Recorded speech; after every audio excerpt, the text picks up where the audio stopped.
Монголчуудын олон үеийн түүх соёлтой холбоотой зүйл дэлхийн олон оронд хадгалагдсаар байдаг.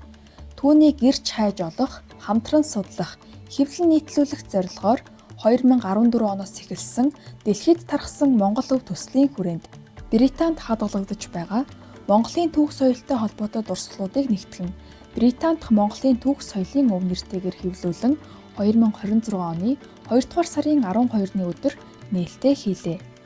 Энэхүү 13 дахь цуврал номын зохиолчор Монголын талаас Чингис хаан үндэсний музейн захирал Академич Чулуун, Английн талаас Монголын бурхан шашны судалгаанд онцгой гавьяа байгуулсан чөлөөт судлаач Сью Бөөрний удирдаж Британийн эзэн хааны Азийн нийгэмлэг, Кембрижийн их сургууль, Эдинбург, Британийн их сургуулийн номын сан, Британийн музей судлаачдаас бүрдсэн мэргэжлийн өндөр түвшний олон улсын судлаачид оролцож, хамтран бичлэлцэж, хэвлэн нийтлүүлсээр байна. Их Британд хадгалагдаж байгаа Монголын түүх соёлтой холбоотой дурсгалуудыг хэвлэн нийтлэж, тэр Британий Азийн эзэн хааны Азийн нийгэмлэг, Кембрижийн их сургууль, Эдинбургийн номын сан, Британий үндэсний номын сан, Британий музей судлаачдын оролцож хамтран бичсэн Британд дахь монголчуудын түүх соёлын дурсгал бүтээл нийтлэгдэж байгаа. За энэ бол түүхийн судалгаа төдийгүй Монголын өв соёлын дэлхийд дахин тархсан судалгааны өвийг зохицоор нь хэвлэх нэг алхам болж байгаа. Британд энэ өвүүдийг ингэж зохицоор нь хэвлэсэн тохиолдол анхных. Өөрөөр хэлбэл монголчуудын дэлхийд дахинд өмнө урд өмнө танигдаагүй байгаа дурсгалууд, тэр дундаа Их Британд хадгалагдаж байгаа дурсгалуудыг анх удаа цогцоор нь хэвлэн нийтлэж, түүний тайлбар сэлтийг мэргэжлийн өндөр түвшний судлаачид бүтээж ингэж гаргаснаар онцлогтой. Тус номын нээлтэд ерөнхий редактор Сью Бөөрний Лондонгоос цахимаар оролцож, Монголын түүх соёлын өв цувралын Их Британи ботын ерөнхий редактороор ажилласан нь нэр төрийн хэрэг байлаа. Учир нь энэхүү нэр хүндтэй цувралын өмнөх ботууд өндөр жишг тогтоосон.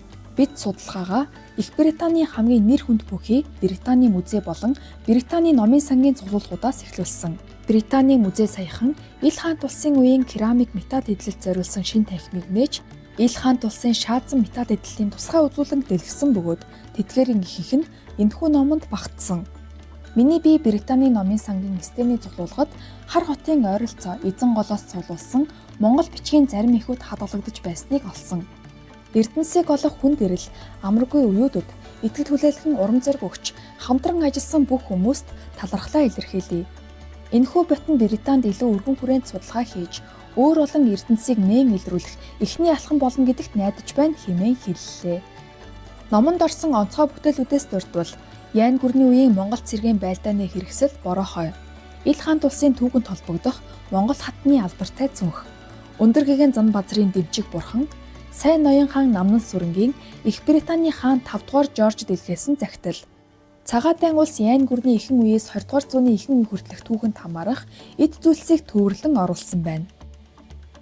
Энэхүү бүтээл нь 12 жилийн хугацаанд Оросын холбооны улс, Унгар, Дани, Япон, Тайван, Норвеги, Герман зэрэг улс орнуудын музей, номын сан, архив болон хувь цуглуулагч нарт хадгалагдаж буй монголчуудтай холбоотой түүх соёлын дурсгал, эд үлгийн зүйлсийг олж илрүүлэх, хамтран судлах, хэвлэн нийтлэх албан ёсны зөвшөөрөл, мэргэжлийн тайлбар зүйлттэйгээр Монгол, Англи, Орос хэлээр нийт 13 цуврал бот болгон хэвлүүлээд байна.